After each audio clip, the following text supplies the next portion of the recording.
Welcome back to another episode of Being Unapologetically Authentic with me, your host, Jean Tian. Today is the new year, and I wanted just to start this episode by thanking all of you for staying with me, for tuning in, and for your support of this podcast. I love each and every one of you, and you guys motivate me to come on and continue with this podcast and share what is on my mind, and hopefully something that will be of value to you too.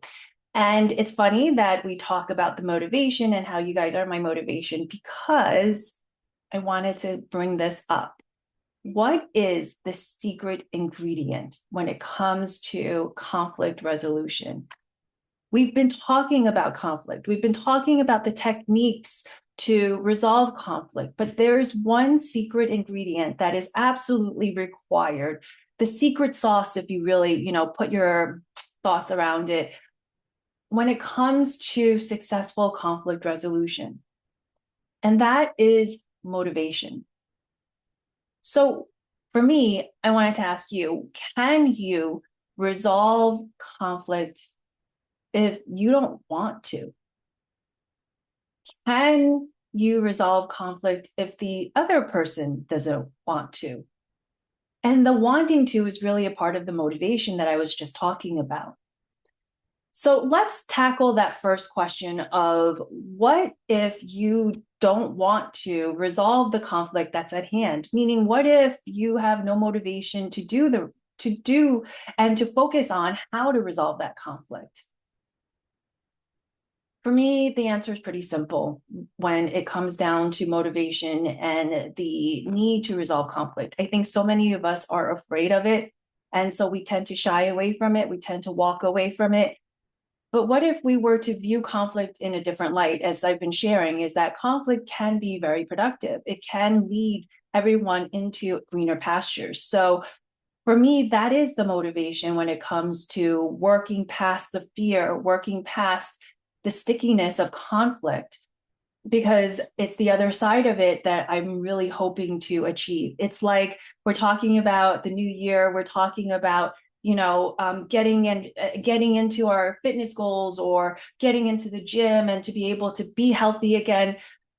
I'm not sure if anybody really likes going to the gym. Personally, I don't like going to the gym, but I go to the gym because I like how I feel afterwards. I quote unquote push myself to go because I'm focused not on the going part, not on the negative part of going to the gym, but rather the benefits of it, the good that I feel afterwards, the productive feeling that I get, that endorphin kick that I get after I go and after I take the class or after I do my workout.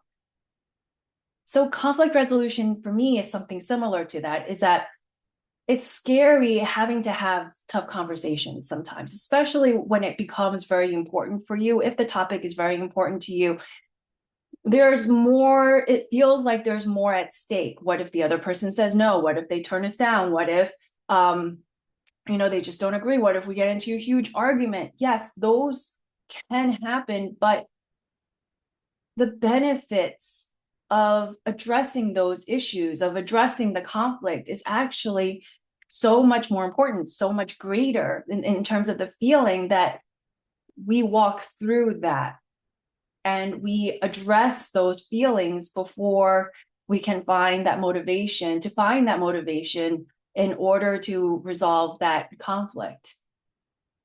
So that's what I do when I am wondering, what if I don't really want to go feel the conflict? I can vent all I want, but at the end of the day, my personal feelings around it is that I'm not comfortable continuing to complain or to vent about something over and over again. For me, I want to get onto the other side of it. That's my motivation. That's always been my motivation. I want to get onto the other side of feeling icky. So when it comes to conflict and if it makes me feel icky, then yeah, it's something that I'm going to look for the benefits. And then when I look for the benefits and find them, I'm going to plan or, create an action plan around how I can achieve those benefits. And the first step is always to face the fear, to face the conflict, and not necessarily to confront the conflict, but it's to face the conflict, and to do so in a non-judgmental and as much of an objective manner as possible. So when you do that, you're looking for both sides. And so this brings me to my next question. What if the person you're in a conflict with, or the group of people that you're in a conflict with, are not motivated to resolve the issue at hand, or the conflict at hand, the disagreement at hand? And so that seems a little bit trickier, right? Because you can't force somebody to agree or to believe or to say something that they're not willing to do, especially when there's more at stake for both parties or for either party. If they feel like there's more at stake for them to win this conflict, they may not be motivated to come to the table and to, quote unquote, resolve the conflict other than the way that they are looking to have. So meaning they don't want to come to the table unless they're going to win. So what do you do in those situations? Those are certainly trickier, and I think it very much is dependent on the specific facts of the situation. But here's the general umbrella of what to do in that situation, is that you lead them to see the benefits of coming to the table and working to come to an agreement where both sides, it may not look like winning to both sides, meaning everybody has an expectation of what winning is. So people will come to the table with that expectation, and if they're not getting it, they feel like they lose. But what if you can show them a different picture of what winning is, meaning that you can show them that even if the end result is not exactly how they envision it, that they're still winning.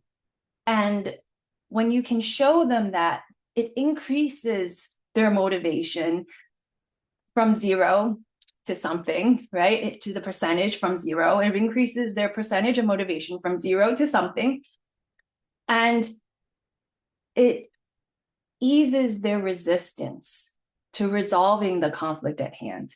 And I think that is so important, because once you have that, it makes the resolution, it makes the conversation so much easier. So what do you do then? How do you do that? How do you show somebody the benefit of the resolution that they never really wanted in the first place, right? The first is, number one, is to understand what is really important to the other party. And that requires a conversation, but it not only requires a conversation, what it really requires is an active listening, an openness to understanding, and an awareness of what your resistance is to their desires. Is it because you think that if they get what they want, you won't get what you want? And if so, then that's something that needs to be addressed before you even approach the other side and talk to them about how to resolve the conflict at hand. So that's that initial open conversation that can lead to so much more, that can increase their desire to come to the table to resolve the disagreement at hand, so that we can move forward as a whole, so that we can take the next step. Even if it's a small step forward, it's still a step forward. So it's in understanding and seeing that, okay, maybe they didn't say exactly or do exactly as you're asking them to do, but they're saying that the same thing to you too. Meaning they see it that way too, that you're not doing what they're asking you to do. That's why you have this disagreement, right? So it's important then to understand what is important to them. It's important to understand what's important to you, but to not be so stuck on your definition of winning or their definition of winning, so that you guys can have that open conversation and find a common ground. Because ultimately, I think everybody comes to the table because there's an underlying theme of what it is that's important to them. And if there's a way that you can find to be able to give them what they're looking for, and as well as to give you what you're looking for, then doesn't everybody win in that situation? And instead of a standstill, you guys can keep moving forward, which for me, in a conflict situation, is what's most important.